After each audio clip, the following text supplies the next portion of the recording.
You're not bad with money, your brain is, and the system knows it. Here's what's actually happening. Your brain has a bug. It's called present bias. It literally cannot value the future the same way it values right now. $100 today feels worth more than $150 next month. Even if you know that's irrational, you still feel it. And when you're broke, it gets worse. Researchers at Princeton found something brutal. When your mind is consumed by financial stress, rent, bills, debt, your cognitive capacity drops by 13 IQ points. That's like pulling an all-nighter every single day. They called it the scarcity mindset. Your brain zooms in on the immediate problem and loses peripheral vision. Long-term thinking, gone. Saving feels impossible. Not because you're stupid, because your brain is in survival mode. Now add cortisol, the stress hormone. Chronic financial stress floods your system with it. Cortisol does one thing really well. It makes you impulsive. It pushes you toward immediate relief.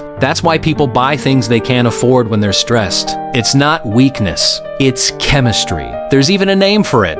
Retail therapy. Except it's not therapy. It's your nervous system begging for a dopamine hit because everything else feels out of control. Now, here's where it gets dark. Every app, every store, every bank product is engineered around these exact vulnerabilities. Buy now, pay later. Designed for present bias. Overdraft fees that hit when you're already at zero. Designed to trap people with scarcity mindset. Casino-style rewards on credit cards. Designed to trigger dopamine loops. The people building these products, half neuroscientists on staff. They know exactly what they're doing. Being broke isn't a personal failure. It's the expected output of a system that profits from keeping you there. So what do you do with this? First, name the bias when you feel it. That's present bias talking. Just naming it reduces its power. Studies confirm this. Second, remove friction from saving. Automate it. Your willpower is already depleted. Don't fight your brain. Design around it.